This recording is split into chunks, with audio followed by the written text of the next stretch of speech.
All right, what's up, everybody? Welcome to another episode of Talking Buffalo, your weekday daily driver for Buffalo Sports Talk and more. My name is Patrick Moran. Thank you so much for watching, for listening, however you are consuming this podcast. Appreciate you very much. Big shout out to both our sponsors, Sunny Reds, 1841 Aber Road, just down the way from Highmark Stadium, which, of course, was rocking here on Sunday. And also, big shout out to Imperial Pizza, with two locations, one in Main Street near Canisius College, the other one in the heart of South Buffalo, 1035 Aber Road, and home of the best lunch special anywhere in town. All right, folks, on the audio side, this is your typical Monday podcast. On the video side, as usual, we are live here Sunday night around 9 p.m. Buffalo Bills 4-0. They beat the New Orleans Saints 31-19 Sunday afternoon at Highmark Stadium. Bills right now, last undefeated team left in the AFC. The Colts lost in L.A. to the Rams. The Chargers went to New Jersey and lost to the Giants. So the Bills are undefeated. The only team in the AFC, one of two left in the NFL. Philadelphia is also 4-0. Here to talk about it with that and plenty more, as usual, my buddy Joe from Queens. Man, what's going on, dude? How you doing?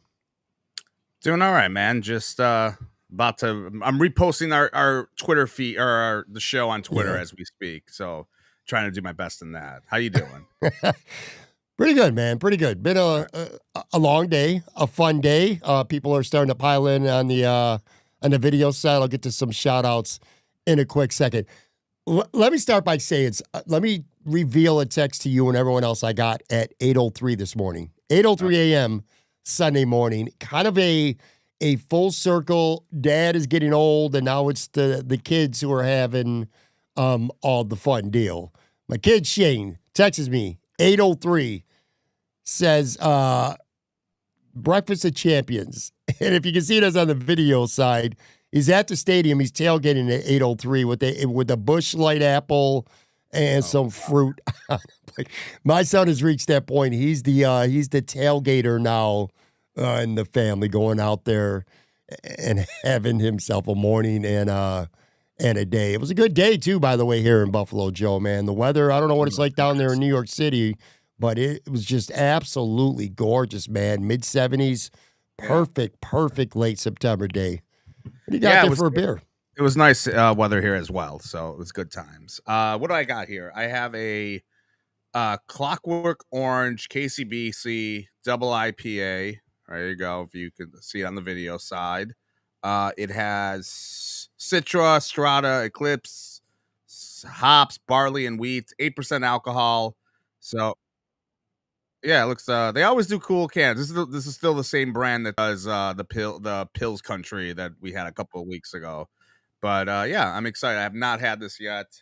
So I'm a little tired today. You know, it's always, these games are kind of exhausted. I'll say this. You know, I don't know if you know this trick, but if you know anyone who has the NFL DirecTV package on YouTube TV, they can share up to 5 people on that account. So I'm shared with a friend of mine who has the ticket, and I can watch the games finally at my house, at our house, all that sort of stuff, which is great. We don't have to go and find an illegal stream. So that's cool, man. Yeah. So in case anyone, this is a tip for anyone who knows someone who has a ticket. Like if you're friends with them, I mean, I'm popular and likable, so people want me to watch games. So thanks to my friend, thanks to my friend Jeff, who's a Chiefs fan, and he hooked it up. So cheers, Jeff. He's not listening, but whatever. Cheers, buddy. We got some greetings here in the live chat, which is filling up really quick, man. I mean, this is a really active community that we get going on here on Sunday night. I love it, man. Tooch, Mazvids, Mike, a lot of people, a lot of regulars here on the live video side. I want to say this, okay? So, look, the Bills are 4-0. Again, 4-0 is 4-0. When you look at the standings on Monday, 4-0 with style points or 4-0 in a slog is still, at the end of the day, is 4-0. And I kind of want to do my best to stay even keel for this episode, which I did not do a very good job of in real time on Twitter. I spent a lot of Sunday losing my shit because, and a couple people have pointed it out in the live chat, it was a frustrating game from a Bills fan perspective because, of course, I think in large part because of the opponent and maybe what the expectations were.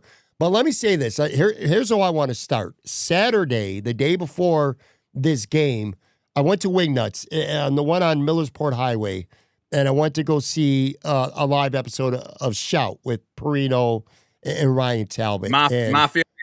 Don't forget the nicknames. Mafia Matt is a new nickname that I workshop. Mafia Matt. He said on your one podcast that he loves Bills fans, and he says I was going to accuse him of pandering to fans. And because of that, you now have Mafia Matt as your nickname. Talbot, I'm still workshopping. I have Mafia Bot or Pitchfork Talbot. I haven't decided yet. Maybe Tooch can help. But yes, you were with Mafia Matt, Pitchfork Talbot, and yes, if Morris. that's what you want to call them. I was watching a live episode of Shout. They did it at Saturday afternoon at Wingnuts, and Mitch Morse was there. Mitch Morse, of course, was at the stadium Sunday leading the charge, but he appeared at Wingnuts, and he went on Matt and Ryan's show. I bring that up because he was when he was on the show, dude, so they do the predictions at the end, and I think almost everybody, not everybody, but almost everybody had the Bills winning this game by at least 15 to 20 points, maybe more in some cases. Not you, we'll get to that. Mitch Morse, who played, he's played on some great teams, the Chiefs and then the Bills, but he also played on the Jacksonville Jaguars last year, and they sucked. And he had a very poignant, it didn't feel like a big deal at the time. It felt like kind of whatever, but it kind of proved true today that he said the Saints are going to come in here in the Western New York with nothing to lose. Nobody expects them to play well. They're going to be able to play loose because just, again, the expectations are the bar's very low for them right now. And this is the NFL. And we do see weird things happen all the time. We just watched, now granted they were road games, but we watched Green Bay last week lose to the Cleveland Browns. We just watched the Chargers, who looked like world beaters the first few weeks, lose to the New York Giants in Jackson Dart's first start of his career. So anything can happen. And Mitch predicted, he almost nailed the score. He picked it 31-21. It ended up being 31-19. But that's kind of where I'm at right now in this moment as we start out talking here today, Joe, is that maybe we didn't give the Saints any credit whatsoever. And again, this is the NFL, man, and they came to play. They played stupid and they made some mistakes, which we'll talk about, that really helped the Bills along the way. But this was a team that just had nothing to lose. And maybe are our expectations of the Buffalo Bills just getting out of hand right now? Like, we're talking about a 12-point win, and I kind of almost got the vibes, at least in some ways, like it was a loss. Okay, well, I don't have those vibes. They won. A win is a win, as Tooch said earlier in the chat, or someone said I was going to say that, so a win is a win. But I picked the Bills to win 27-14 today. I posted it on Blue Sky. So I had them on the whatever, on the under. I had this feeling that normally when bad teams have a really horrible game, I feel like they bounce back the next week. And that's why I think the Saints are going to be a little bit better in terms of, like, they're going to rebound. So I thought 13-point game it's going to be, and that's what it was. I don't have any sort of X's and O's or anything like that. But yeah, I don't think to answer your initial question, you asked are we being too picky or being spoiled? What was it again? It was, are our expectations too high? And we're listen, there's a shitload to criticize, and I'm not happy. And if you think if you think I am, go on my Twitter and look at my timeline during this game today. I was losing my shit left and right. I'm still not very happy right now. But that's kind of my point. Are our expectations getting just almost out of hand? No, this team's 4-0, and I mean, they did win this game by 12 points today. They never, I shouldn't say they never felt like they were in danger of losing, because there was one sequence, which I'll get to. But aside from that, I don't know, man. It's just, maybe I was just expected a rollover in this game. And because that didn't happen, I'm a little more saucy than normal. I'm used to this, in terms of, this has been the Bills for like the past 5 years, where they have really, if they play an inferior team or an average team, we nitpick the crap out of it. That's what everyone does. And I'm not saying that's wrong, or anything like that. I'm sure the Patriots, during their dynasty, they're hated. It did the same thing. Their fans and the media. Same with, like, the not the Bengals, what the hell am I saying? The Chiefs. It happens. And that's just what happens when you have a great team. You start being nitpicky. I was, there were things that we'll talk about that I was annoyed at today, but I'll say this. Were you worried that they were going to lose this game? There was one point in the game where I was like, they're in trouble. One play. Okay. One play, two plays. And I'll say it now, but then we'll circle back to it. There were 2 plays in this game. In the fourth quarter, when they went for it on 4th and 2, and they ran fucking Khalil Shakir, and maybe that was the third quarter. No, it was the fourth quarter. 4th and 2, and you're going to Khalil Shakir on an end around. That was like, here we go. And then what should have been a touchdown to Brandon Cook, who split the safeties. They said Cole Bishop stumbled a little bit. Didn't matter. He was beat bad, and so was Taylor Rapp. And Spencer Rattler just straight up threw an awful, awful pass. If it would have been even close, Brandon Cooks makes that catch, and the Saints are winning in the fourth quarter. Halfway through the fourth quarter, the Bills are down at home against the New Orleans Saints.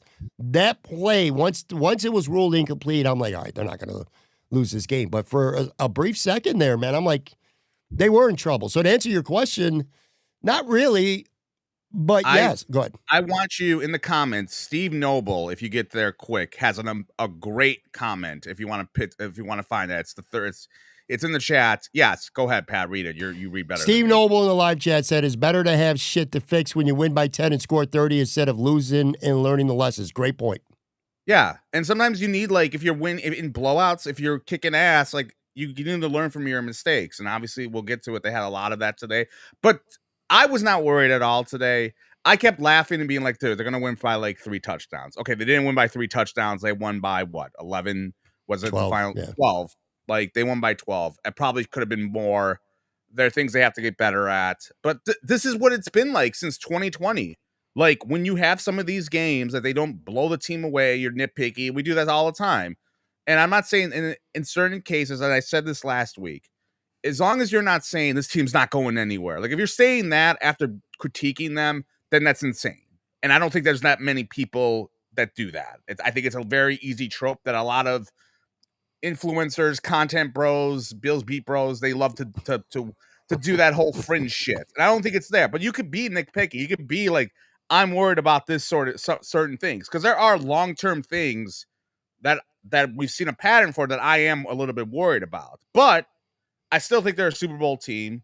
I think the overall feel of the conference is they're still at the same level they were last year, maybe slightly better, where a lot of other teams, in my opinion, aside from the Colts, maybe, because the Colts were coming from dog shit last year, a lot of the teams we were worried about, I think, have lowered themselves a little bit. And that's how I view every week in the NFL. You have to look at yourself, and you have to look at the teams that you're competing against, and like for a title. And that way you don't lose your mind or do any of that nonsense. But, I don't think, like, we're coming in here and, like, when you're in this, I get it. You tweet, you're more of an emotional tweeter than I am. Like, I make jokes when they kind of stink. And, like today I said, like, I posted something along the lines of, like, the Sabres started playing and now the Bills are struggling. This is not a coincidence, joking, like, that's it. But, there were moments I was annoyed, but I felt they were going to win this game. They were going to win by double digits at some point. I was close with the score, because maybe it was me being, like I said, a contrarian, or it was because they played like shit last week. But I just think this is bound to happen at times, and there's things they got to fix. No question about it. Run the ball in the live comments said, who had Trey White forcing a 4th down Kamara slip and fall on their bingo card? All right, we'll talk about that. Trey White did not force Kamara to fall or slip and fall. Kamara kind of did that on his own. Let's not get out of hand here. There's also a commenter whose name is Supercalifragilisticexpialidocious. I can't even pronounce that. I don't even know what the hell he said anymore. I can't find it. We got so many comments going here in the live chat right now, but goddamn, bro, if you're taking the time to spell that out as a username, I'll find it, because you deserve to have your voice heard on the show. Look, Joe, 2 things right now just remain true in this game specifically, but just this season right now, a full month in. 2 things. The offense, they're scoring 30 points or more on anybody, and they did that today without getting a turnover on defense that led to points. They got that interception, which we'll talk about in a second here. Cole Bishop got a pick there, but that was near the end of the half. Didn't lead to any points. So they weren't the benefit of a turnover that led directly to points. They didn't get a big, kickoff on special teams and have a short field or anything like that. And the Bills still scored 30 today, and they do that every single week. This offense will score 30. I don't care if you're the Saints. I don't care if you're the Ravens. I don't care who you are. They can put up 30 on you, and they're doing it just all the time. So that is one thing. The other thing that's just holding true here is this defense just struggles. Now, 19 points is nothing terrible, but again, this is the Saints on the road, and it could have easily, and I mean easily, have been more if they didn't play against, let's just call Spencer Rattler what he was. He's a bad quarterback. Dude, he's 0-10 for his career, okay? He was a bad quarterback on the road having to come to Orchard Park. If a healthy Derek Carr's on that field, this might have been a completely different game. They certainly give up more than 19. I could tell you that 100% for sure. Other than the Jets game, this defense has not been good. People in the live chat, and they're not wrong, they're saying that, injuries matter, and they absolutely do. No Ed Oliver, no Matt Milano, especially Milano today. Him not being out there hurt them, and we'll talk about Dorian Williams in a few minutes. But the injuries are a factor, and I'm not going to take that completely away from them. But, Joe, am I wrong here? The offense, they're going to score 30. Whether it feels like they're doing it or not, they're going to. And this defense just continues to struggling off the field, struggling against the run. I think the Saints had 160-something yards through 3/4 of rushing in this football game. Yet again, everybody's running on the Bills except for the Jets. This defense is just not very good right now. That's what it is. They're very bad against the run, it feels like. That's the issue, I think. I think and I do have worries about the passing game. 189 yards rushing. Let me tell you this. I was looking this up today. The Saints had 11 rushes of 9 yards or more today. Some of them were scrambles, obviously, from the quarterback, but their other 3 running backs, like, they broke off some decent runs. Going back to the playoffs last year, let me just read you these numbers. Like, against the last 6 games, including the playoffs, against the Ravens, 176 yards they gave up rushing. Against the Chiefs, 135 yards. Ravens, the home opener, 238. The Jets, just 100. Miami, 130. Today, 189. They're dead last in the league. They're dead last in the league. Coming into this game, they were dead last in the NFL in rushing and rush defense. And that's going against a mix of teams, of like great teams, like the Ravens. Like, I know the Ravens have struggled, but let's just say, I still think they're the Ravens still a great team. They're still, like they got an offense that has good players, and then you have teams that aren't very good, like Miami, the Saints. Saints almost had 200 yards rushing. It's an issue for them right now, and I feel like the only thing that's saving them from there being like a defensive meltdown, at least on my end, is Ed Oliver, and you said it, Matt Milano not playing. Like that, more Ed Oliver, I would say. Matt Milano, I'm worried about him in general because I have this feeling he might be done, in terms of like he's getting to that Jordan Poyer twilight, unfortunately, and where he can't stay healthy. And I hope not. I mean, I hope not too. But I mean that more though today, Joe. Yeah, Dorian Williams is terrible today. I'm sorry, I keep cutting you off, man, because that's one of my real pissed off points about this football game. I expected a lot more. But you're 100% right about the rushing, and going back to last year, it is an issue. Does Ed Oliver make that much of a difference in the run defense? And people are saying, well, they're ranked, they got the second best pass defense in the NFL. It's because freaking nobody's throw on them. Why would you want to throw on them? I can't believe teams don't run the football even more on them right now. It's I've been saying for years that if you really want to beat the Bills, I feel like they're kind of small up front. You need to spread the field, have like 3-4 wide receivers, and run the football. And then kind of like the Bills do now. Yeah. The Bills, they have their double times. Like they get the fat people in more, where I think for defense, for offenses, I think you just spread the field and then rush on them. But it's an issue. And as you said, I think their biggest issue is going to be if they go against a team that has good balance, because then you have to pick your poison. Like, what do you want to do? But and I'll say this, they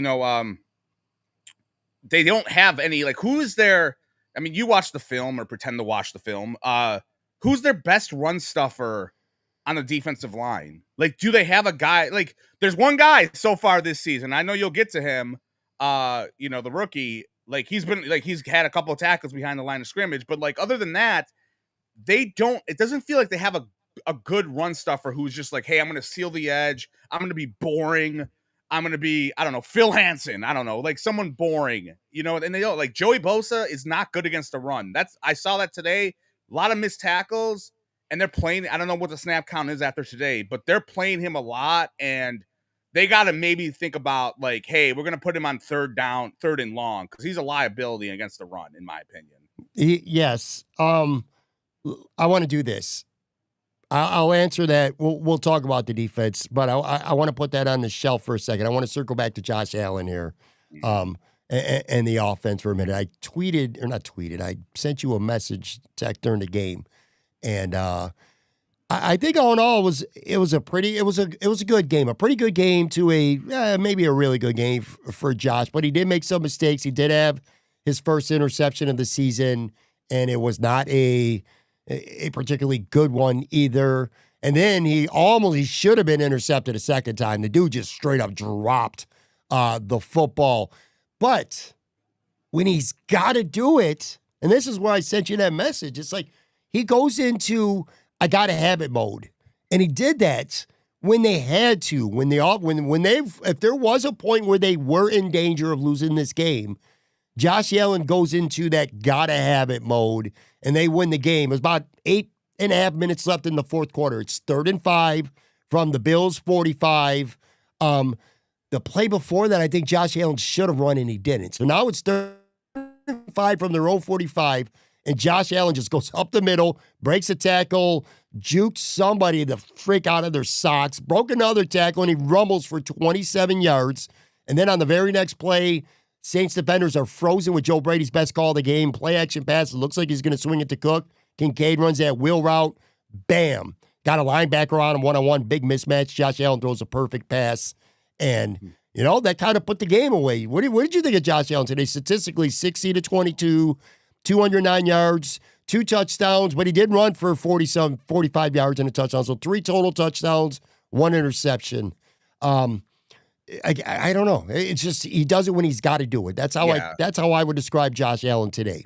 I've come up with this comparison before of when Michael Jordan used to play and they did the triangle offense, and they would always have like their system and like everyone gets the ball. You got to pass the ball all the way around. It's a little bit like everyone eats a little bit. Like everyone would get the ball, and if you were open, you took a jump shot.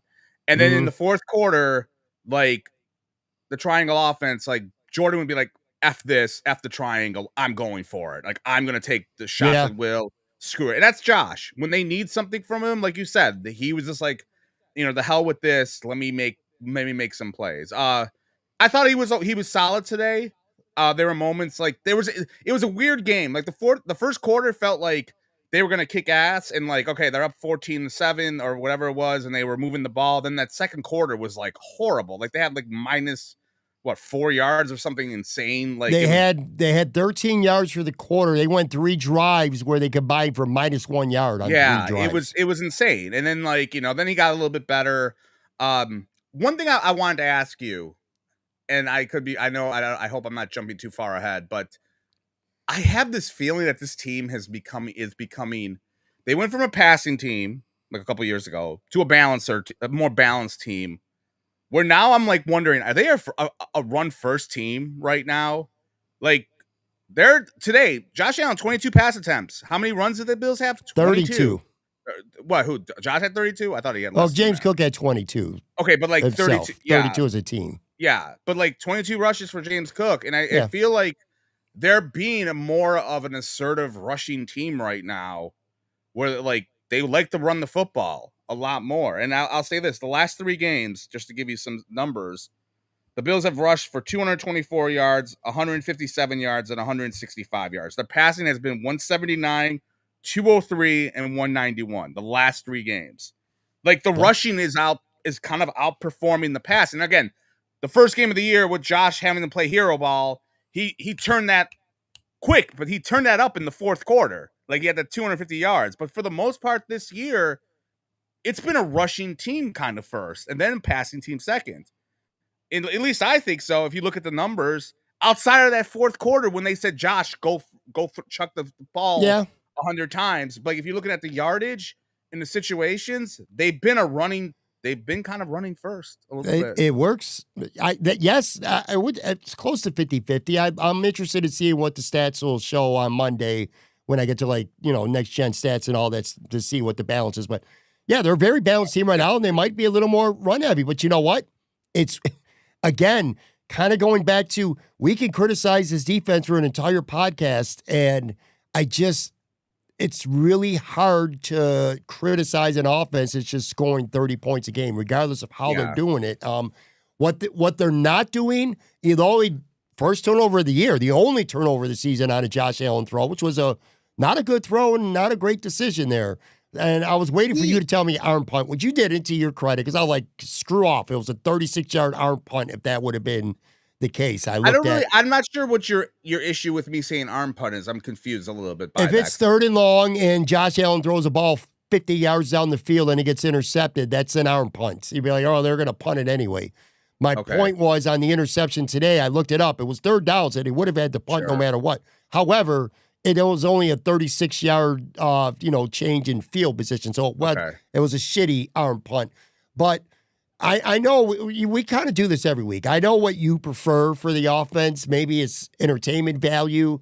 I'm not sure. But one way to not lose to the New Orleans Saints and the New York Jets and the Miami Dolphins of the world is to not give them extra possessions. And the Bills just aren't doing that. And this is kind of what I get back to, Joe, the beginning there before we take a break when it comes to unrealistic expectations.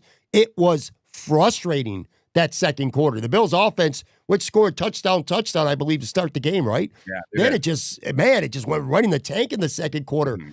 And I'm like, I'm mad. But then I'm like, they had a bad quarter. Not even a bad game. They had a bad quarter. And I was like, I was way more bent out of shape over that probably than I should have been. I'm, son of a bitch in Joe Brady left and right, going after some players on the offensive line, which I'm going to continue to do in just a few minutes here. But again, it's like I just think the expectations are nuts. But the Bills run the football and they do it amazingly. They're just really good at running football right now. So this is not the same Buffalo Bills of 2021 and 2022, but it's just as effective, just in a different way. I just hope this way works in the playoffs when you play better teams. And like it's been a mixed bag. Like it worked against Baltimore kind of last year, but Baltimore kind of messed that whole game up. And then it didn't work against the Chiefs. I still think you're going to go as far as Josh Allen takes you. But you're right. The balance does work. My whole big thing is I'm really just wondering, like, if I'm telling you, I think they're a run team first now. I really do. I agree. I think they're.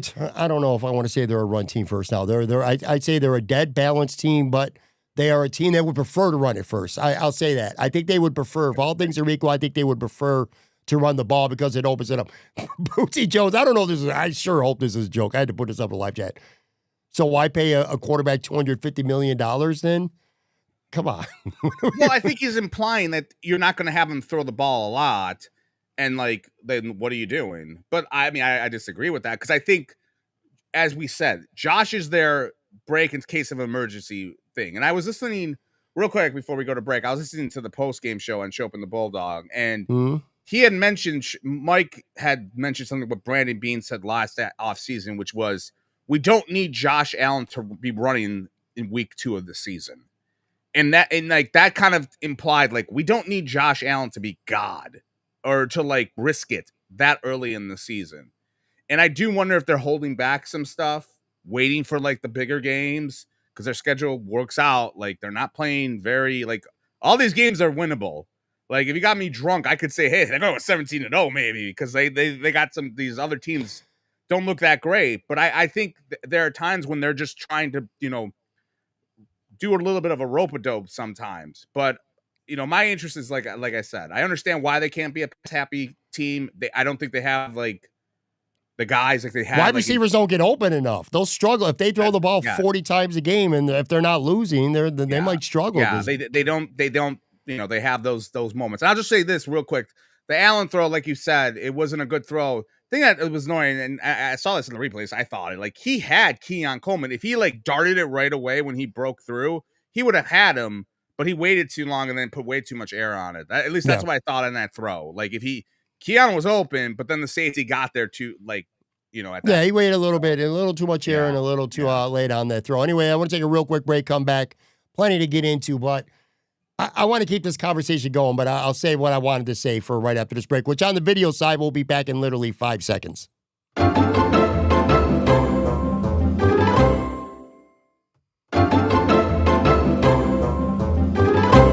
All right, back here with Joe from Queens. We're going over the Buffalo Bills 12-point victory over the Saints. They are 4-0, folks. And, before the break, we were talking about the run versus the pass, and are they a running team?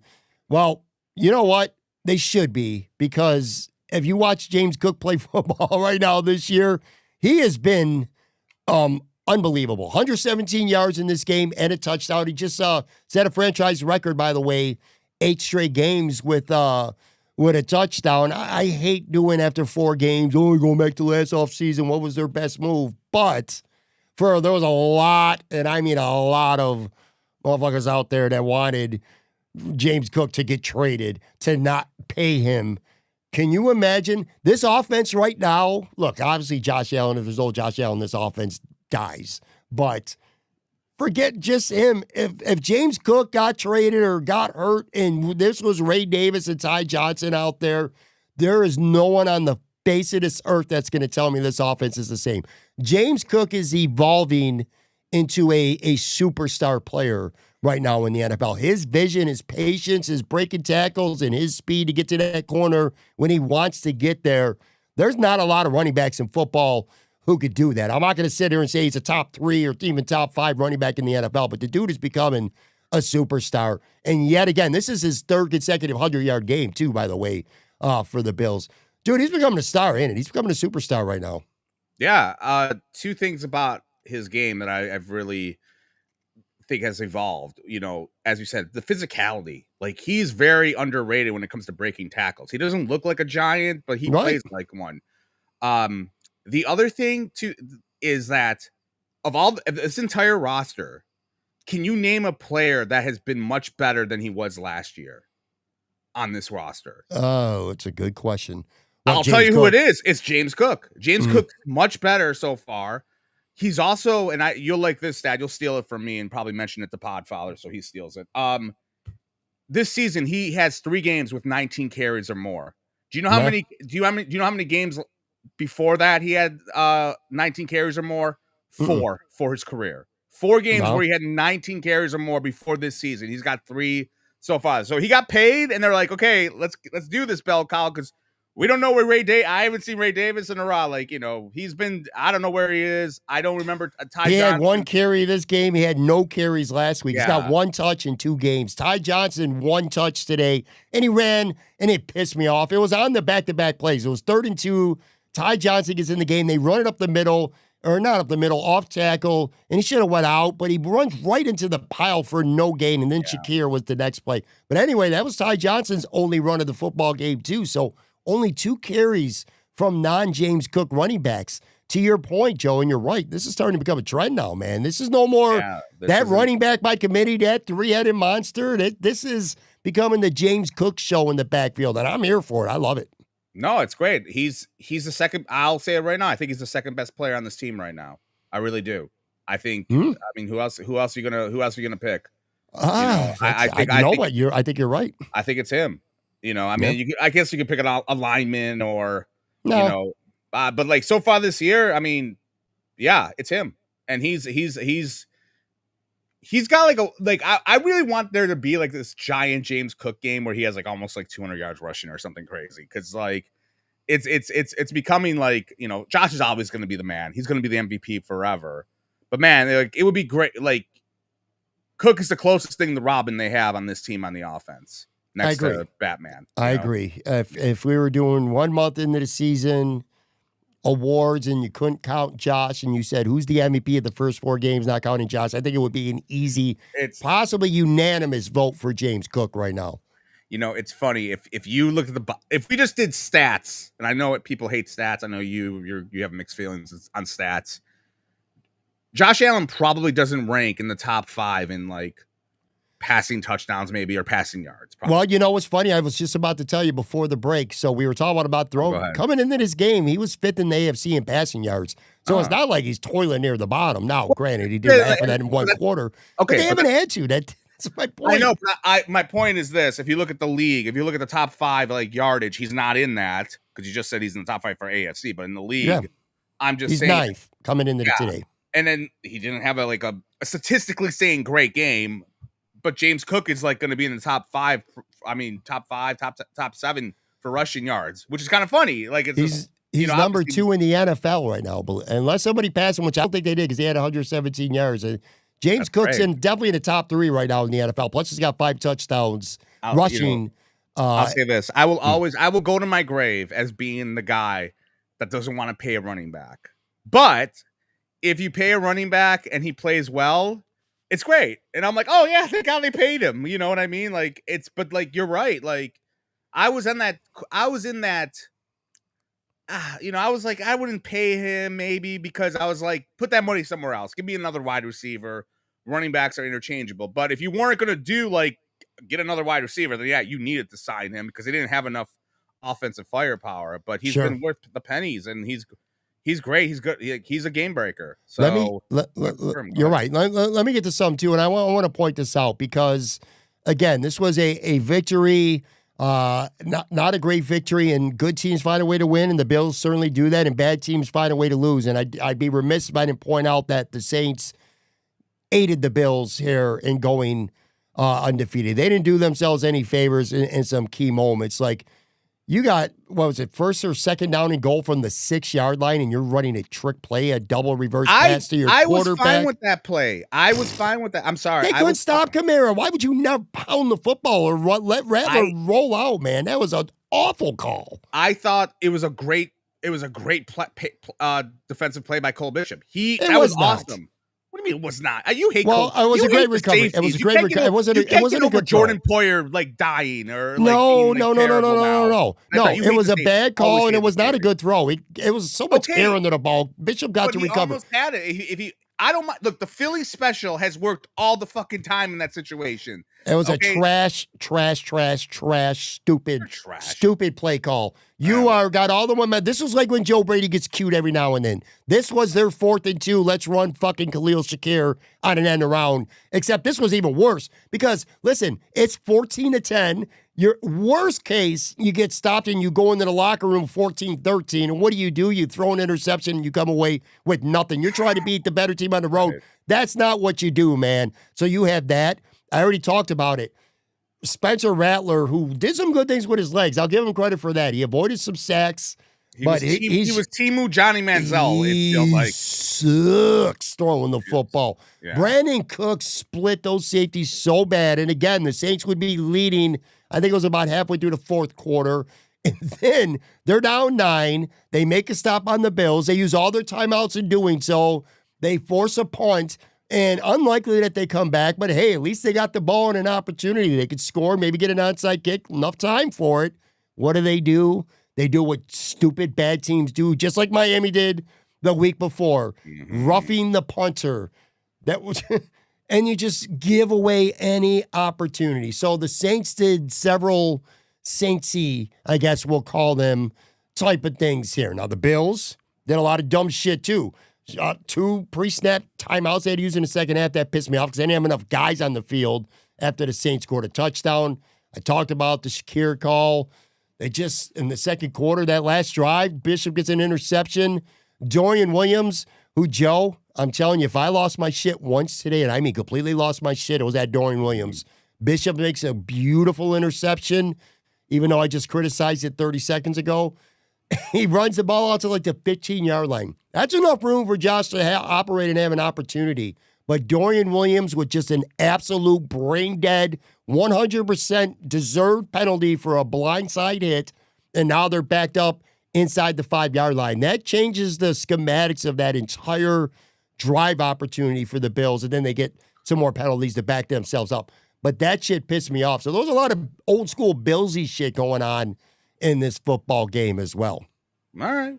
I mean, I mean, I still think I'll go back to. I still think it was a great play by Cole Bishop. You saying it's not a great play just shows how biased you are towards the safeties. I And mean, you then, just hate the well, safeties. I am You hate biased all towards of the them. safeties. You hate all of them. You hate Tyler Rapp. You hate Damar Hamlin. You hate. I like Jordan Cole Hancock Bishop. because he hasn't played yet. Yeah, but like I said, you're a Cougar, and since you're a Cougar, you like to have you love the young guys that come out here. But everyone else you hate. You can't get over Jordan Bishop Porter. made a nice recovery. What I was trying to say, it was a terrible throw. Who was it? Chris Olave who made it? I think it was Olave who made the throw.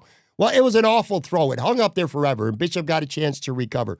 Good on him and getting his first interception of the game. You know what? I just realized I predicted for him to have an interception in my my pregame, but that was the only one I got right, so I'm not going to brag on that. Now he's good. Okay, yeah. All right, so we talk about, the things, again, that you really like about this game. James Cook, Khalil Shakir. How about that first drive, that first play? That dude really is a pinball. It's like a pinball machine with him, man. That catching, his ability to have contact balance, there's few guys in the league who do that. 43-yard touchdown to start this game. And it's so, because, he does so many things where it's like, he catches the ball, he gets tackled for 2-3 yards.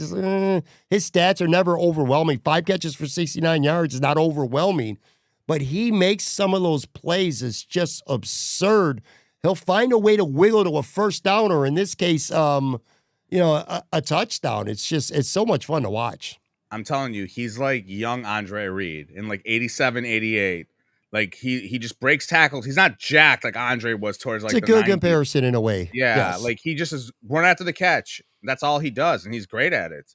I mean, that was a highlight reel, and he's done that a bunch. And he catches everything too. You could just trust him. It's so rare when he drops the football. Face of Bear in the live chat had a great comment. Shakir does more with less. I couldn't agree more. That's a great take there. Other side of the ball, 2 guys that I wanted to talk about in terms of who I liked in this game. You hinted at him earlier. Deion Walker, 2 run stuffs for losses in the first half alone. This kid is really starting to flash, and he's starting to become a player, somebody that you could be excited about. Of course, he's a day 3 pick for Brandon Beane. We'll talk about the other stuff in a minute. But anyway, the consistency's not quite there yet. You can't call him a game-breaking type of player, but holy shit, dude, for a big rookie who had some medical issues coming in and was going to, they're going to develop him slowly over the summer. He has become an important part of this defensive line. And I did have, during the game, one of my tweets was, look, Deion Walker has played really well, and I love this kid right now, but he should not be your best defensive lineman. And through 3 quarters, he was the Bills' best defensive lineman by a country mile. It was not close, and I'm including Bosa and Groot and all the money they make, and DeQuan Jones, who's been their starter forever, and these other guys, Epinesa. By far, Deion Walker was their best defensive lineman for almost this entire football game today. Is he their best rookie they've had since what, Benford maybe? Like in terms of what he's meant to them, like on the roster. Maybe I'm missing someone, but I would have to. I think look, they don't have they've never really had too many rookies make a giant impact. That's a good question. Like you can look it up while I keep talking.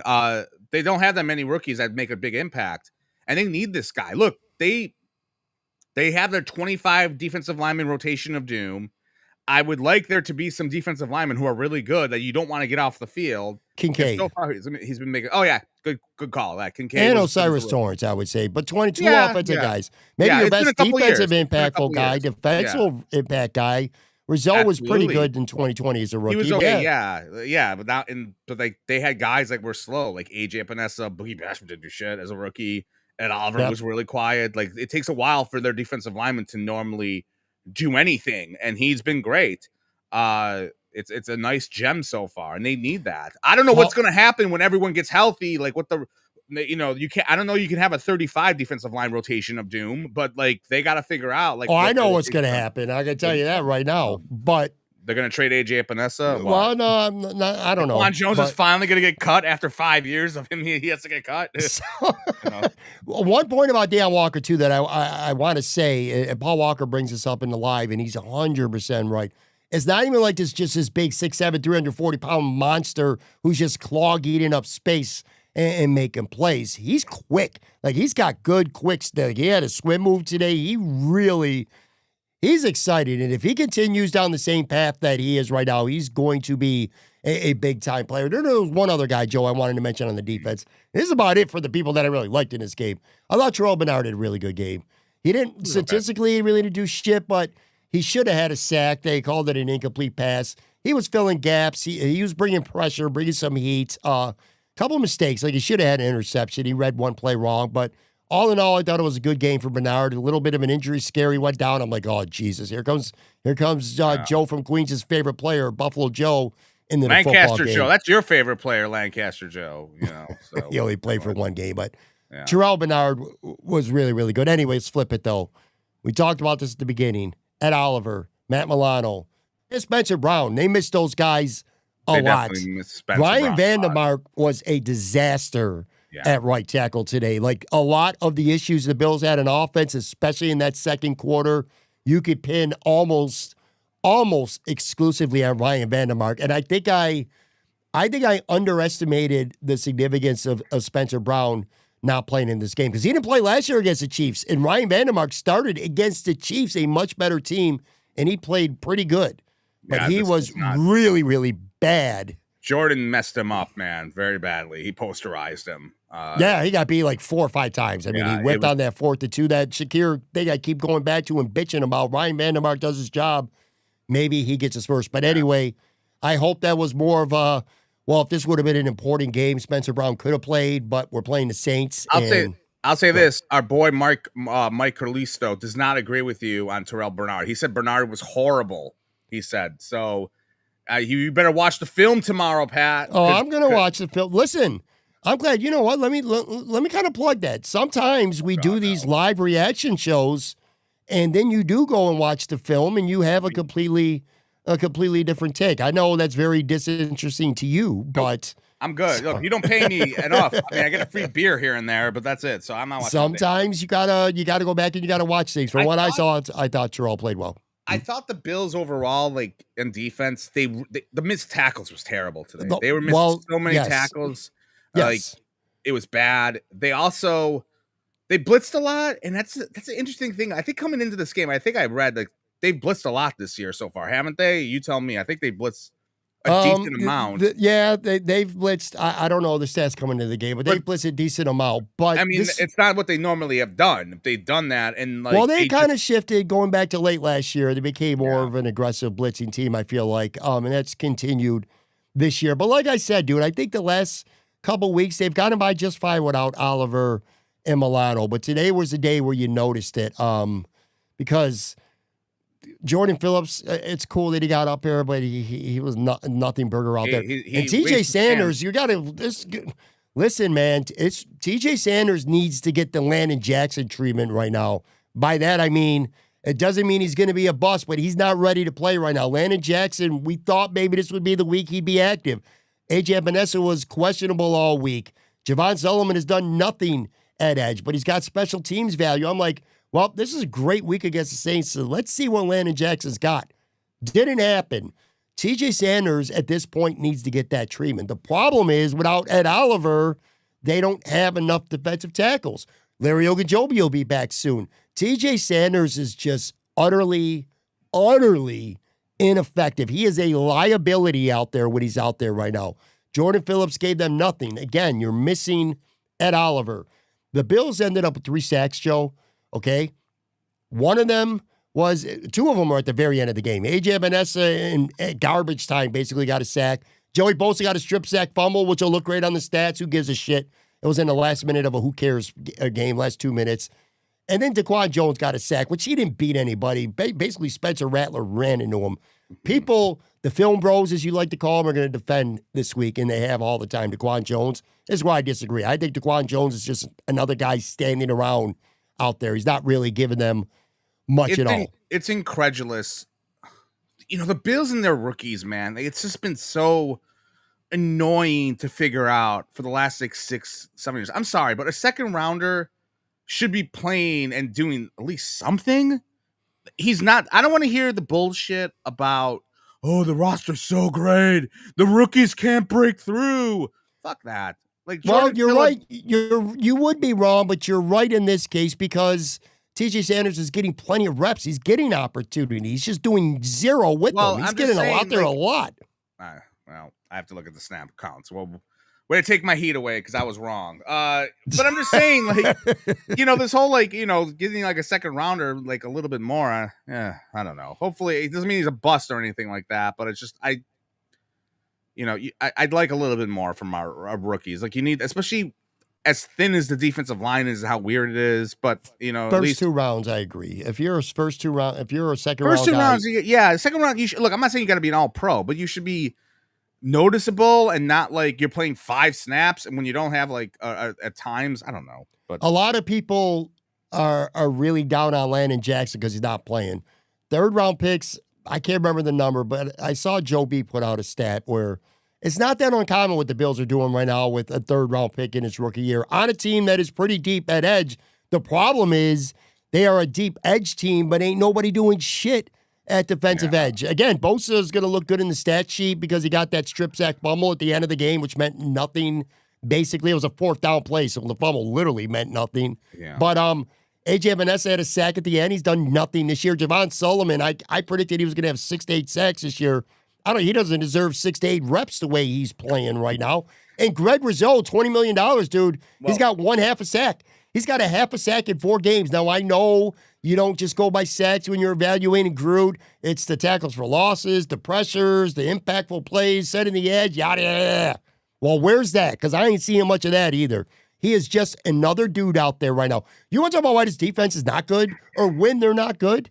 That's your prime. It starts there. AJ Epinesa, Joey Bosa, Greg Rizzo, no pass rush, and they're not defending the run either. Well, in fairness to with the pass rush, they did not throw the ball all that much today until like the final drive. So it's a lot harder. The Saints? Yeah, the Saints didn't throw it all that much today. They ran the ball constantly. It felt like, and then like, get out of here, cat. And then they, I love it. That was great. Good live podcast moment there. Anyways, but like they didn't throw it that much today. They dropped like the guy like Timu Manziel was running for his life, but he was getting yardage. But I'm just saying in general, they weren't dropping back the pass. So I don't. They do need pass rush in general. I agree with that, but today was not the best day for them to like tee off. They teed off on the last drive because everyone knew they had to throw the freaking ball. But my bigger concern is run defense. That is the biggest issue right now. Well, they're both a concern to me, which kind of leads to the Matt Milano thing. I've been like, all right, man, I think Dorian Williams is ready to take over. Dorian Williams, if I have a problem with 2 players on this team more than anyone else for this specific particular game, Dorian Williams might be at the top. I'm telling you, this dude misses tackles. He missed assignments. He looked lost in coverage a few times. He had that absolutely stupid, ignorant blindside block. There's just, you can't do stuff like that when you're out there with this team, and you can't do it. And at the end of the game, I don't know if you guys noticed this, either he got hurt and we don't know about it, or he got his ass benched because Shaq Thompson, who conversely, by the way, he has played really, really well when he's been out there. Shaq Thompson was out there in their base nickel, not Dorian Williams, near the end of the game in that 4th quarter. I think Dorian Williams got himself benched, and if so, it was deserved because no excuses. He's been around. He's played enough games, enough reps. I'm telling you, dude, I thought he was maybe one of the worst 2 players on the team in this specific game for the Bills. I like his skill set. I like his physicality, fast, violent player, downhill, but man, he gets fooled. He makes some mistakes. He's part of the problem with these missed tackles. Him and Rapp and Teron Johnson. These guys are just missing tackles. Joey Bosa, twice in 1 quarter he did it. Just all over the place. But, man, Dorian Williams was a problem, and he got benched this game. Yeah, you know what? I'll be frank with you, Pat. I did not notice Dorian Williams all that much. I mean, you did more than I did. So, in terms of, like, going after him, I'll take your word for it. In terms, I'd have to watch the condensed version, which I might do, but look, hey, the front 7, the back 7 of this team is not very good, especially against the run. Like when they take really bad angles, like on runs, like they get through the defensive line and then like it's Swiss cheese. It's like the freaking waters, like whatever. You're right. It's like Moses parting the Red Sea, and the defense just gets out of the way, and they take. But Really they get through the answers. defensive line just too easy and too quick. You're right though, man. That's Again, true. Yeah, it's true. But like you have to. You got to tackle better, and that was the thing. I don't even know how many missed tackles this team had today, but they had a lot. How do you tackle better? You're right. Everything you're saying is 100% right. But what do you do? What do you do? How does a team tackle better? This either you can tackle good or you can't. At 20 something or 30 something years old, you're not going to become a good tackler. If you're a bad tackler, you're not going to become a good tackler. So Dorian Williams was a problem. We talked about Ryan Vandermark being a problem. And again, these are guys who were in there. I still prefer Matt Milano. I know he might not be the same player, but he doesn't make those mistakes that Dorian Williams makes in this game. I can guarantee you that. Yeah, go ahead. I was going to say, and then the other guy, dude, he got himself benched. Trey White. Okay, Trey White.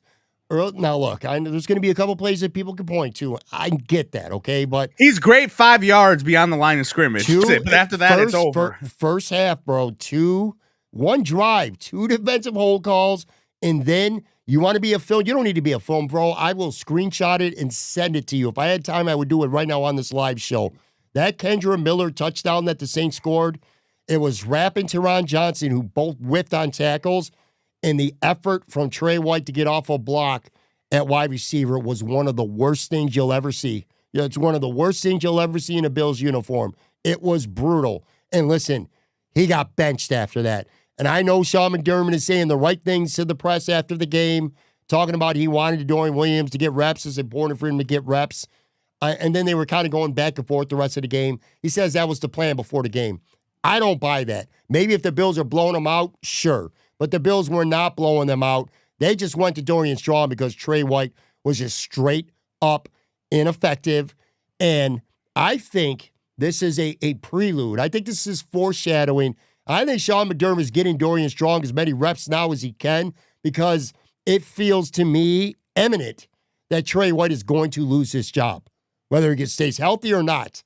His performance, the way he's got to, give Chris Olave beat him by 15 yards. He gave him a 20-yard cushion. And again, it was an incomplete pass because it was a terrible throw from a shitty quarterback. But if he's giving him a 15-yard cushion, isn't that on the coaching a little bit? Because the coaching's telling him to give him a 15-yard cushion. I don't think he freestyles and goes, I'm going to pay. I don't know, man. I don't know. I'll just say 2 things about the secondary. I thought the secondary wasn't even though the yardage wasn't that bad today. I think the secondary is the worst secondary Sean McDermott has had ever. And I still think, I don't think Benford has been all that great this year. I think he's been okay. He's been okay. Look, going into the season was it was being treated like he was Deion Sanders. Like, you're not going to throw at him. People have thrown at him. Okay. And that's bad. That's bad news when you have a liability at Trey White on the other side and they're still throwing at that guy. And then the safety play has been bad, but it's the worst defensive back room they've had under McDermott. And that's what happens when, Jordan Poyer and Michael Hyde are gone. And you replace them with a work in progress over here. And I think that's a big issue. And the one question I want to ask you, Pat, what is it that this Bills defense does well, would you say? Get takeaways. That's it. And a lot of times, a huge thing, though. Sure, but takeaways can be conceived as being a little bit luck as well. And look, they've had 2 turnovers in the last 2 games, and that's not a lot. I don't think they had one against the Jets. I could be wrong with the Jets. I'm trying to remember if anything happened to the Jets. I don't think they go did. Back to earlier in the game, and I'm not saying they're perfect at it, but go back earlier in the game where I said Josh Allen threw an interception, and then he should have had a second one, and the dude from the Saints just flat out dropped the ball that was right in his hands. How often does a Bill defender do that? Not often. Okay, but they're advantageous. If the defense is advantageous, that's what they are. When you don't have a lot of talent on their defense, I tend to believe turnovers eventually do run its course. Okay, I really do. And I hear what you say, they don't drop interceptions. Okay, I guess I'll believe that. But I do think once that turnover shit runs dry, and I think it's going to eventually. That's how it is sometimes in the NFL. They don't do anything really great, to be honest. Not consistently, but again, it's like Sometimes I feel like more so with the offense than the defense. I think it's ridiculous when we criticize the offense when they score 30 points literally every freaking game. Defensively, I think if you went and looked at these 4 games in totality, the Jets game, they were awesome on defense. The Ravens game, they were horrific until they had some 3 and outs. I don't have it in front of me, but I know they had a couple 3 and outs against the Ravens and the big Derrick Henry fumble, which was a play that Ed Oliver made. Derrick Henry didn't drop the ball. Ed Oliver punched it out. He's been having some fumble issues recently. He has, but still, the Bills made the play. That's my point. Okay. So, and then you go to the Miami game. I think they held Miami. Miami had at least 3 4 and outs in that football, or 3 3 and outs. I'm just telling you, the best thing they've done is taking the ball away, but that's it. And like I'm telling you, football history says that shit does run its course. Well, I think it all starts, Joe, with the defensive line. So you said this might be the worst secondary that Sean McDermott's ever had, and I don't disagree with you. That's real quick. I'll go through it. So safety, Cole Bishop is a work in progress. I'm not gonna jump to a conclusion on him. He's looked a little more promising of late, but I still don't trust him. I think Taylor Rapp is straight up overrated. Completely overrated. He makes a couple nice plays. I won't take that away from him, but he's a bad tackler. He whiffs. He makes mistakes. He's constantly getting his own guys hurt. So I am not a Taylor Rapp guy whatsoever. Don't even get me started about DeMar Hamlin on the bench either. Christian Bedford is a great corner who's just been pretty decent so far. CB2 right now, if Trey White is out there, is your biggest liability. Linebackers are playmakers, but they're just not consistent right now, and Milano being out is a big issue. But I go back to the defensive line. Greg Rizzo is underperforming woefully. Daquan Jones is just a dude who is out there. TJ Sanders has been absolute zero so far 4 games into his rookie season. Somewhat understandable why Deion Walker has been the pleasant surprise. A.J. Epenesa's been bleh, and Javon Sullivan has been useless as a defensive edge right now, if we're all being honest with each other. So the front 4 to me is the biggest problem right now. When Michael Hoy comes back from suspension, Larry Ogunjobi, do they give him a lift? Ed Oliver being out there, we've only seen Ed Oliver for 1 game. Does that make Bosa and group better? I hope so, because the front 4 of the Bills is going to be what's going to be their doom. You say it's the turnovers ain't going to come. I'm saying it's the front 4 that's going to kill them against the Chiefs or the Ravens or the Chargers if they don't get to the Super Bowl. Well, sure, but there's no Ed Oliver there. Until that happens. I'm just saying, like, yeah, of course it would be. They're going to get to the Super Bowl if the defense is going to carry its load. It will be the most talent they have is on the defensive line. Like, who's the Bills' defensive MVP through 4 games? We could argue about James Cook. We talk about who is the Bills. This is for everybody in the live chat. If you're listening to the podcast on Monday, drop a comment, either on video or tweet at me. I'd like to know, who do you consider the Bills' defensive MVP right now after 4 games? Ed Oliver, who played 1 game? I mean, I don't know. Thank you. Ed and probably maybe Bosa, even though Bosa's a liability against the run. Don't count his strip sack fumble in this game, though. If you're going to give it to him, don't do it because he had a play on 4th down in a game with 12-point lead with a minute left and the game was over. I don't want to hear about that. So if you're going to say Bosa, you want to do the strength of the first 2 games, because I thought he was nothing against Miami. I thought he was terrible against the Dolphins, and he was not good in this game either. But, I mean, I probably would say Bosa, but I wasn't laughing. Ed Oliver's played 1 game, and I still think he might be the MVP of this defense right now. Yeah, it's we're going to see what happens next week. I know you got a lot of time this week because New England they're 2-2. They probably should be 3-1, and it will be a decent test to see where they're at, because they've been dodging the bullet a little bit the last, in my opinion, like in 3 of the 4 games. Like, they played great against the Jets, but again, the Jets, I'm not moved by the Jets. I'm just not. Sorry. I want to walk back ever so slightly. The Joey Bosa thing. Maz Vids, regular. You know, he's 4 turnovers in 4 games. Look, he did have a forced fumble in the Ravens game that was big. He did have a big play, a couple big plays in the Jets game. So I'm just not going to count this one. Sure, I guess it's Bosa. And look, you know, we'll give you the mulligan, sure. $12.6 million. I guess, I don't know. I've been disappointed with the missed tackles and getting beat off the edge a little bit too much. But he has, to credit, you bring him in there to get to the quarterback and to make impactful plays, and he has done that. There's been much bigger issues right now with the Bills than Joey Bosa. Mainly, again, the linebacker play. If Matt Milano does not play against the Patriots, I'm going to give you a bold prediction right here at 10:06 on Sunday night. Shaq Thompson is going to start and not Dorian Williams alongside Terrell Bernard. I'm going to tell you, man, Shaq Thompson's looked pretty good, and I think he's earned that playing time.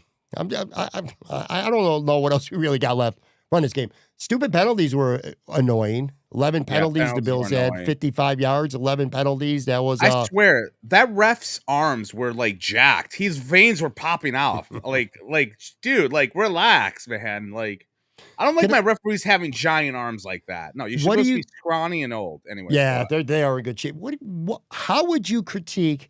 Maybe you're not the right person to ask because. Oh God, here we go. Yeah, go ahead. Well, because I mean, let's be honest with the people here. You are I'm not going to say you're not results based, but you want what you want. You want the Josh Allen slinging the ball. How would you critique the job that Joe Brady has done? It feels to me like there's one or two drives where he just surrenders. Sometimes the Bills might make a great individual play and score anyway, but there's one or two drives where it feels like he just surrenders a drive. Then he comes up, he dials up a few things. That touchdown, that play action touchdown to Kincaid, that was sexy, man. That was a nice play. So there's other good moments too. But how would you rate Joe Brady right now? What would be your grade if this was school? What would you grade Joe Brady's performance through the first month of the season? Like a B+. I think he's been really good. I mean, look, would I like a little bit more down the field throws? Yeah, but I'm not stupid. I know they don't really have too many guys that can get open. If there's a criticism I have for him, I think sometimes it gets a little bit too predictable when it's like second and short. Like that one drive where they turned it over on downs. Like they ran the ball 4 straight times. And that was kind of like, okay, dude, like enough. Like do some play action. One thing I forgot to mention, this kind of pissed me off a little bit. The end of the first half with them got a minute and 20 left. You got Josh Allen and they basically run out the clock. I know they're at the goal line. Well, they were inside. Well, hold on.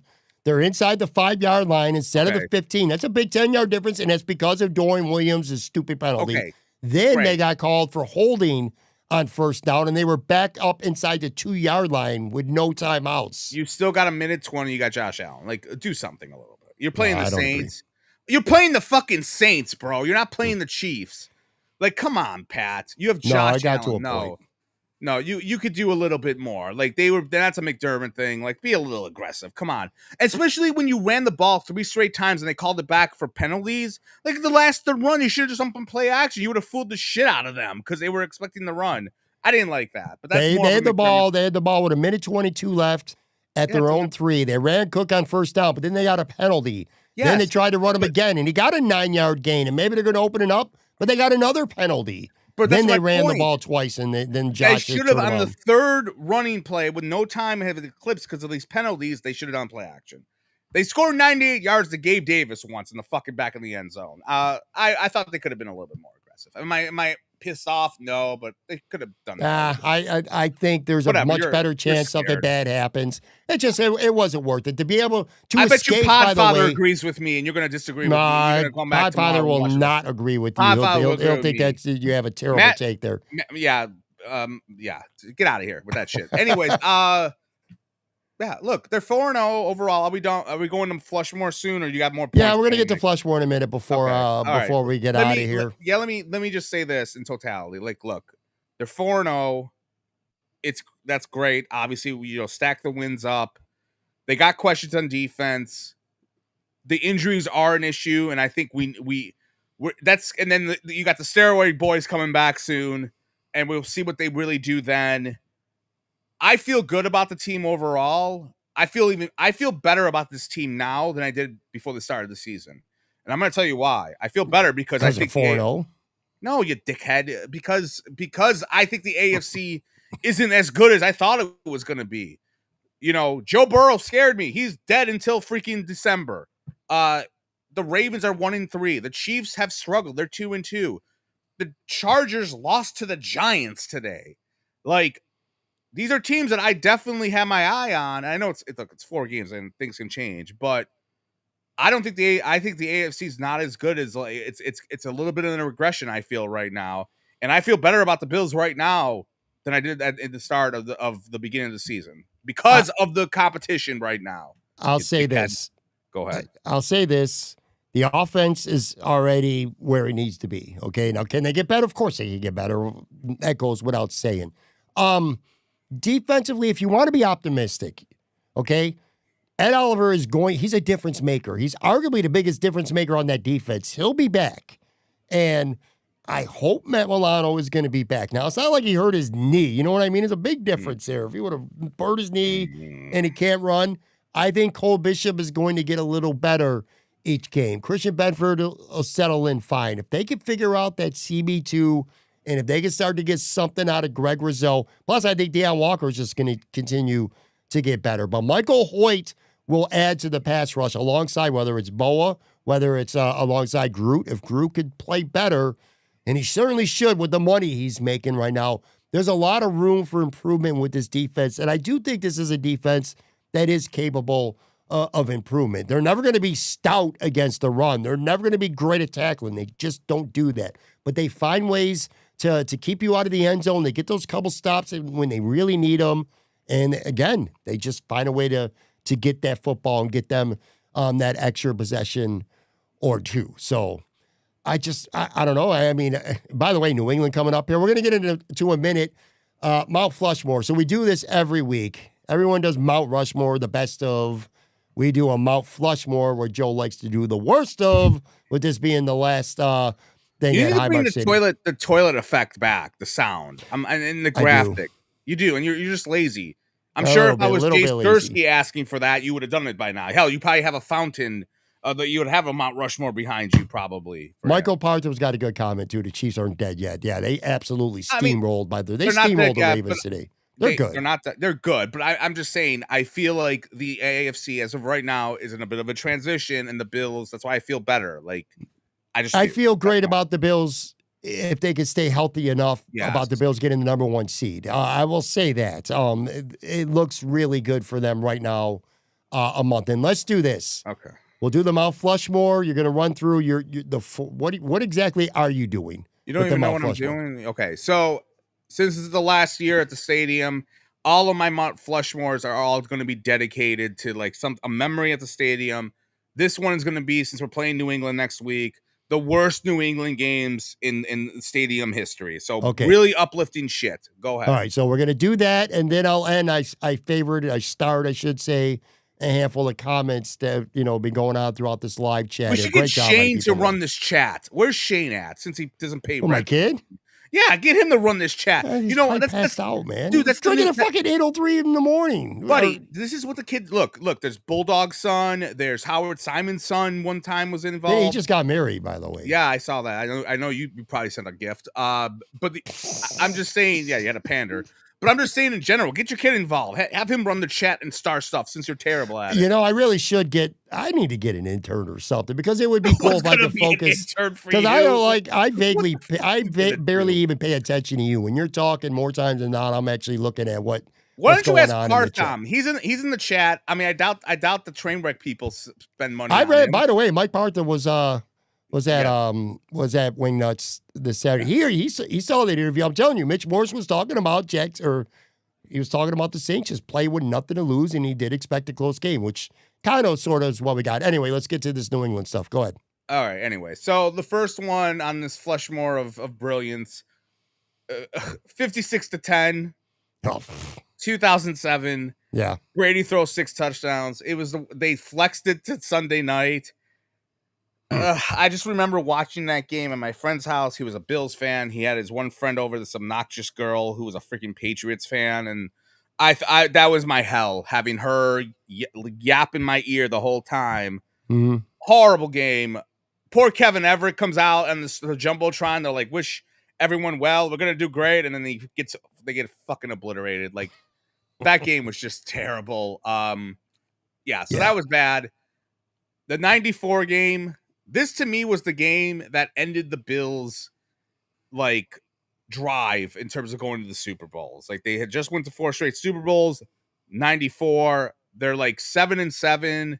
They're struggling that year. Frank Wright starting this game because Jim Kelly got hurt. The Patriots are up and coming. They got Parcells. They got Bledsoe, who's going into his second year, and they just steamrolled the Bills. The Bills were up 17-3, and then like the Patriots scored 41, like 38 straight points, eliminated the Bills from the playoffs, and it was just it felt like I remember as a kid just being shocked because you just kept thinking they're coming back, and it was like, oh shit, no, they're not. And that kind of like after that, like they won one playoff game with that Jim Kelly era, whatever.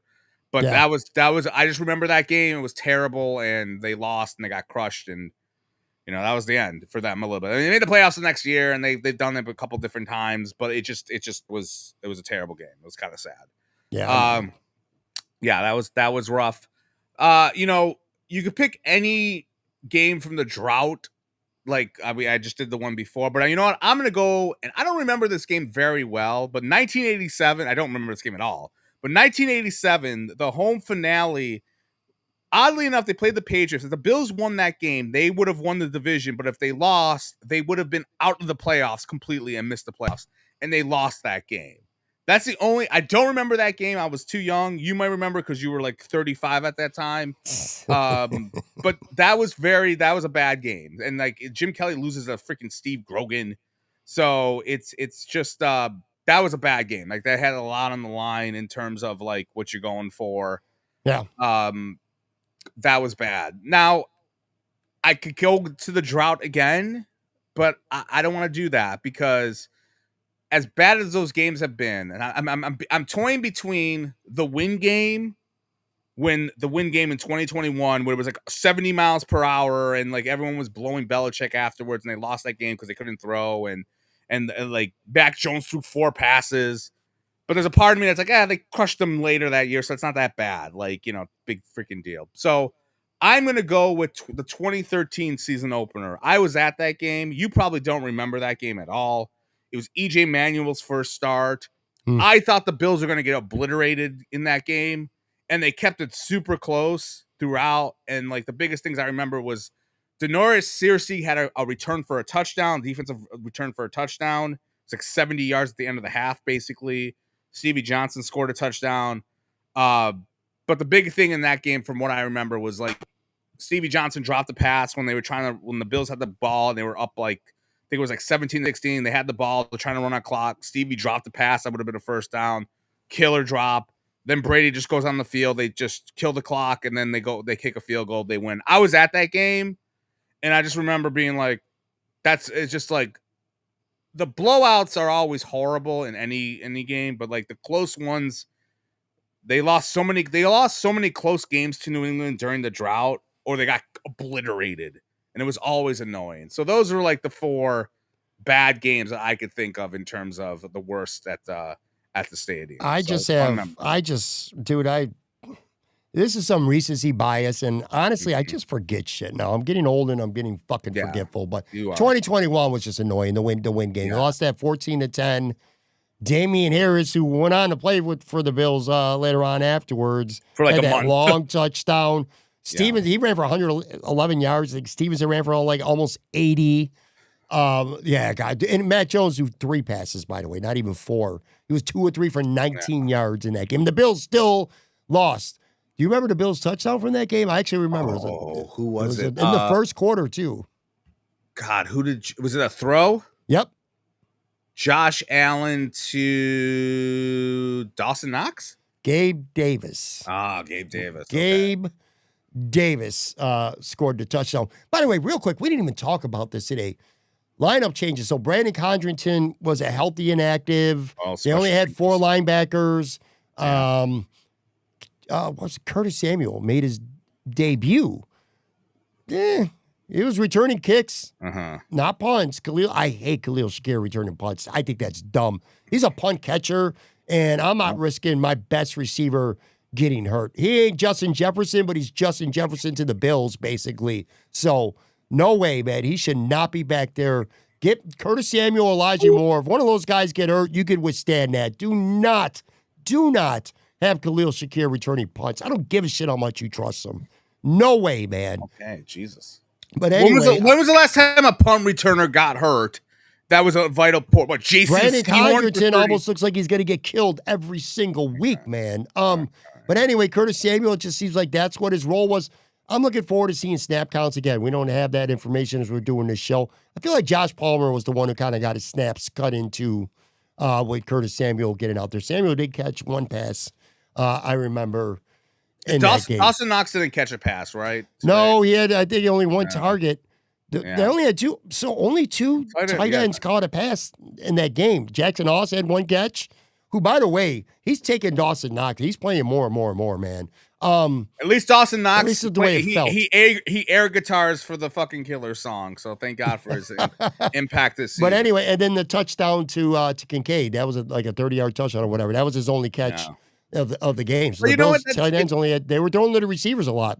Yeah, I mean, and look, some of that's cool in terms of, hey, you don't know who they're gonna focus on, and every day that everybody eats. Everyone eats. The only thing it's true. Okay, but you know what? Everyone eats, but everyone eats at different times. You know what I mean? Like like there's guys that aren't eating at all, and then the other guys eat, and then next week they'll get the tight ends will come back into focus probably, or who the hell knows. 2 catches for 43 yards on 2 targets, or not 2 targets, but 2 catches for 43 yards for the tight ends. Keon Coleman had 3 catches in a kind of short span, and he didn't have anything for the rest of the game. Didn't matter because again, Kincaid makes a big play, Shakir makes a big play. James Cook's running for $117 and a tutty. Let's get to a couple comments here, and then I want to bounce. Sure. Masvid said offense disappeared after the first quarter and didn't come back to play until the fourth quarter. This was a weird game, but at least James Cook is consistent. Yeah, good point. I mean, we covered that for sure. I just don't know what the hell happened in the second quarter. The second quarter made no sense. It was just one of those quarters. It does. Sometimes things just don't make sense. Again, they're not going to be great every quarter. It's frustrating in the moment. Maybe they got to play the Killer song twice. Like, play the Killer song earlier in the game, maybe that will help. Looked like, so the Bills scored a touchdown, right? And then they did what they do a lot on defense, and that's just completely shit the bed on the first drive, and the Saints come back and they score. I remember my tweet at the time being, well, the silver lining is the Bills' defense is bad enough that the offense might play 4 quarters so the guys can all get their numbers. Which kind of, they didn't get their numbers, not a lot of them, but that did end up being the case. Run the Ball said, we have to hope the defensive reinforcements coming in and change the nature of the defense in the later part of the season. Keep Glass Milano in a box until the playoffs. It doesn't work like that. People say that, Joe. I said that. I said it about Milano. That way. Why doesn't it work like that? Why? You got to get out there. You got to play, man. You got to play. Veteran. He's a veteran. I don't know, man. I look. I like what I saw from Shaq Thompson. I'm not counting on Milano this year. I honestly, I've been a big believer of he has hit the wall, and I just feel like the injuries have caught up to him. Well, Ralph Wilson Sr. agrees with you. He said best abilities, availability, Milano, Lee, Thank you, Mr. Wilson Sr. The best ability. Ryan Tonjan, a little bit of forecasting here. Week 17, the 15-0 Buffalo Bills versus the 15-0 Philadelphia Eagles. Going to be a good one. Those are the last 2 teams. So we're only 4 weeks in, and there's only 2 teams left undefeated. And it's the Bills and the Eagles. Let me ask you this. Who are the Bills going to lose to going forward? Who are they going to lose to? We're going to do Howard picks the Bills right now? Well, no, just a loss. You got to think about it. Who are they going to lose to? All right. You could do it this way. Ask me who's going to be their first loss. Yeah, so just say who's going to be their first loss. You didn't say. You said who are they going to lose to? Who's going to be their first loss? That's it. That's what I meant. Like I thought you meant how many losses they're going to have. Oh, my bad. No, first loss. Who's their first loss? All right, a team that they're better than, but they're going to lose this game. 2 weeks from now, I think they're going to beat New England. They're going to go 5-0, but I think they're going to go into Atlanta on Monday night, and I could see Atlanta beating them. I could see them scoring Monday Night Football. I could see them scoring a lot of points in the dome. They're good in the dome, man. They love the track meet there. If I was a giant homer, you are. Yeah. They could go 17-0. No, they can't. Dude, they could. The Not with Eagles. that defense. They can't. Okay, you're right. There's going to But be, listen, they're sooner gonna or get later, out the there, offense, though. sooner or later, Josh is going to have a bad game, and he's going to have 2 ugly interceptions. When was the last and time the Josh offense is had a really bad game? Like the last, I'll tell you, because you have a horrible memory. The last bad game I he can had remember was one. the Texans game last year. That's over a year ago. That was like the last really bad game he had. Yes, agreed. And he had no help either that game. I mean, Matt Collins was their freaking number 1 guy in that Rest in game. peace, Matt Collins. Yes. Rest in peace, Matt Collins. Yeah, but my point is, there's going to come a game where he has that Houston game. And the defense is going to have to bail him out a handful of times. And if the Bills don't score 30, are they going to win? The thing is, I think the Bills just score 30 just about every goddamn week, man. But sooner or later, they're not. I don't know. I look at an upset, and I see Atlanta being a team. That's a sneaky upset. Like that, I could definitely see that. They beat Washington at home today, and Washington's a good team, Atlanta. They also lost 30-0, though, at Carolina. So, you know what I mean? But, yeah, it's streaky, man. If they do all right, so you got New England at Atlanta, bye week, at Carolina, then they got the Chiefs in week 9. But it's in Orchard Park. Mm-hmm. After that, you got at Miami, and then you got at home against Tampa, and then at Houston, week 12. Houston, I think, is tricky. I think they'll lose against Houston.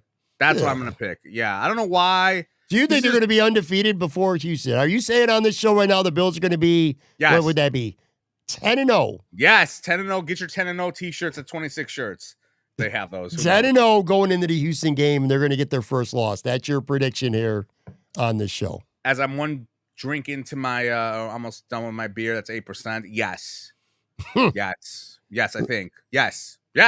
All right, let me get to a couple more here, then we're going to get out. Maz said Bernard interception saved the Miami game. Oliver forced fumble saved the Ravens game. If the defense was as bad as y'all pansies thought, we'd be 2-2 right now. There's some fairness to that. I mean, that's not completely. No. Absolutely, there is. They definitely lose to the Ravens. That's not even debatable. Yeah. No. Look, if Ed Oliver don't make that play, that they lose to the Ravens. They've made timely plays. I will say, look. We're hoping these injuries come back or like they get these guys healthy. Long term, even after the injuries are back, the secondary is a concern for me. Like, even when everyone gets hurt back, because there's no reinforcements for the secondary. Maxwell Harrison, we don't know if he's ever going to come back. He could have an amputated leg. Who the fuck knows? McDermott won't say anything about him anymore. Like, I don't know when he's coming back. Haha. Okay, great. But like, there's nothing with the secondary that's like. There's no reinforcements there at all, unless there's a trade that your boy Bean does. Ralph Wilson said Dorian Williams is playing because they have to know whether to re-sign him next year with Milano gone. Look, man, you try to win a championship, you try to win every week. And if Dorian Williams is not the better player than Shaq Thompson, and he's not, based on what I saw today anyway, I don't agree with that. I think if Milano's not back, I think you're going to see more and more of Shaq Thompson. John Sanders says Ogunjobi should at least be an upgrade over Sanders. John Sanders, you would be an upgrade. John Sanders from the live chat would be an upgrade over TJ Sanders right now on the field. I'm being a dick and a smart ass. Admittedly, on purpose. Listen, I like TJ Sanders. He's just not ready yet. Maybe he'll get ready during the season, though. Hey, he's getting reps and they're winning games, and he's not making them lose games, and maybe the light bulb will click on for him and he'll start to have some success. But so far, it's been a really rough start. Michael Partham said, get Joe's kid to run the I should get the cat. The cat seems really interested. The cat's gone. He went into mommy's room. But Joe loves, I said this too on your IG. I love this about you, man. Everyone's got the perfect pictures of their kids, the best smile all the time, and their biggest achievements, their greatest awards.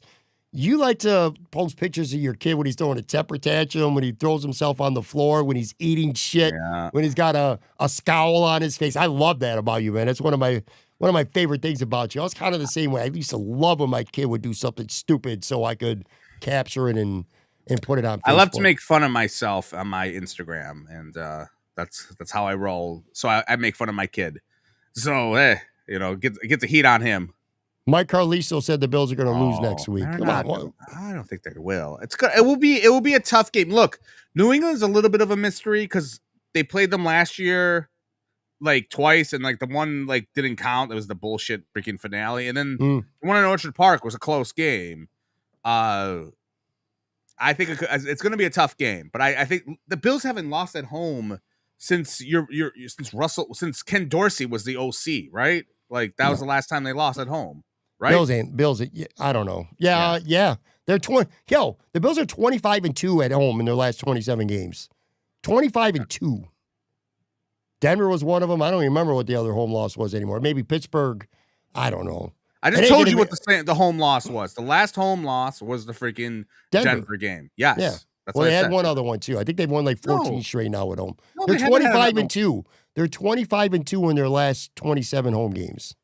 Someone look at the schedule and find out who the last home game. We're gonna end this, so that let it continue to be. Okay. Well, someone can message us. Well, look, the last one was Denver. Okay, when Ken Dorsey was the OC. And the Chiefs playoff game, I guess, but I'm not counting that, Mark. Thank you. He put that in the chat. I am. We're gonna end. What? Let me ask you a question as we get off the air here. What do you want me to look for when I watch the film for about 4 hours on Monday? What does Joe from Queens want to know? I'm going to watch that game several times and look for a lot of shit. Don't you have a job? Yeah, I'm going to do it on. I'm going to do it on company time. Oh my god. I want you to watch Greg Rousseau because, like, we know who some of these players are. Like are not good. Greg Rousseau, I have not been thrilled with. I want to know, like, was he sealing the edge? Was he getting after the quarterback? I want you to watch Greg Rousseau and tell me what the hell he's doing. All right. Is he making all? Is he? I want Rousseau, all 22 on Rousseau, because like he's a key to this freaking team. I agree with that. Jokes aside, 100%. He's got to be better. Yeah, maybe he's better than what we're giving him credit for. Is he getting but he's got to be impactfully better. Is he getting double teamed? Are they running the ball away from him? Like, find out where are they going with the ball, especially on these runs. Like, do something for once. If anybody's still around in the live chat here, what would you like for me for tomorrow's show? I'm going to watch the All 22, and I'm going to focus on a handful of things. And I would like for you guys to tell me what you would like. Mike Carliso says, tell us how Terrell Bernard is. Will do. Ralph Wilson. See if you can see Sale on the sidelines. I will see if I can find Sale on the sidelines, and I will pumping report the players probably. Selfie. All right, Mark Carliso, like I said, tell us how Terrell Bernard is. I will, and I'm looking forward to that too because we disagreed during the show. I said that I thought he played well. Other people in the chat said he thought he was horrible. So that is something else. So Terrell Bernard, Greg Rousseau, and you know what? Since I've badmouthed him all episode, I'll do some Trey White and also TJ Sanders. You know, I want to see what's up. What's going on with TJ Sanders? Is he getting beat one-on-one? Don't bother with TJ Sanders. Who cares? No, you don't care. You don't care about the second round pick anymore? No, yeah, exactly. I want to know about. Also, find out where the tight ends were before that last drive. Like, did they get open at all? Were they getting double? Because I definitely feel we could get one of those. Like, they took the tight ends away, and that's why the wide receivers were open. So look, James Cook in blocking situations. And look, man, James Cook's actually playing a lot. I will say, you know what? One real quick thing. I keep saying we're going to get out of here, then something pops in my mind.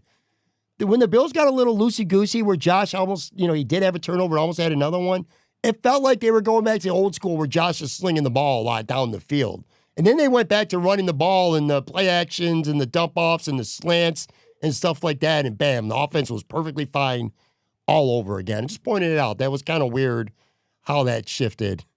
Hold on. Michael said, Bernard had 2 pressures leading the incompletions in the first half, had a tackle on third down near the end. Yeah, I thought he played well, and he also had a really good hit on Rattler, but we'll verify that. Anyway, all right, let's we'll verify that. Yeah. Let's put a wrap on listen to other podcasts, see what they say, steal Pro Football Focus's takes. This podcast has some strengths and some weaknesses, and by far its biggest weakness is getting off the air. That's your fault. Show after show. What do you mean it's my fault? It's your fault. It's your fault. I was willing to leave like I'll that's go. Fair. Something pops in my mind. I'm like, we got 2 late games coming up now, and like it's gonna be Talking Buffalo After Dark, and that's what For the kids say. people who, most of the people who are in the live chat, fortunately watch or listen to the show regularly, which of course I appreciate that. But if you're just a Sunday night regular, to Joe's point, the next 2 games we're going to be on live very late, immediately after the game. So they're at home against New England this next Sunday, and then the following Monday, which by the way, that's my anniversary, but I don't give a shit. But don't tell my wife. Don't tell my wife because there's a football game on. And we'll go out to a quick little early dinner. But anyway, Monday night football against Atlanta. Why doesn't she run the chat then for your anniversary, bro? She don't give a shit either. I'll let you know a little secret. But anyway, yeah, so the next 2 weeks on Sunday nights, we will, or Sunday and Monday night, I should say, we'll be live immediately, like minutes after the game. And am I going to be on a double header for the Atlanta one? Like I'll be on Sunday and then the Monday? I don't know. Okay, cool. Maybe. By the way, before because I'm going to try to help you out here. Do you have any good guests this week, or is it a match with Rich Warren the 7th, Ostrander? Well, Matt Warren's on everyone. Matt Warren is on every Wednesday. I don't know yet. I don't know yet. I'm in the midst of tomorrow will be a solo show because it's going to be all about the film and takeaways after watching the All 22. It's a good question. I don't know. The week after, the Sabres will be opening their season. I already know I got for sure Mike Harrington is going to be on that week. He can't turn down free wings. Mike Harrington podcasts are some of my favorites, man. Good shit. Chris Baker, I'm working on getting on as well. So we'll see if that happens. Got some things in motion. But anyway, yeah, I don't know. But film will be tomorrow for Tuesday's podcast. Matt Warren will be on Wednesday. And then we'll see how the last. When's the Bison's recap of the season happening? The what? I don't even know that, I forget they even play sometimes. They weren't good. I didn't even know that if they were good or not until about a week or so ago. Wrap this up. We're getting out of here. Thank you to everybody in the live chat. Thank you to everybody who's listening and watching. If you're not yet subscribed, please make sure you go ahead and do that. Like the video, comment, all that stuff helps us grow. Thank you very much. Brand new show coming back at you tomorrow.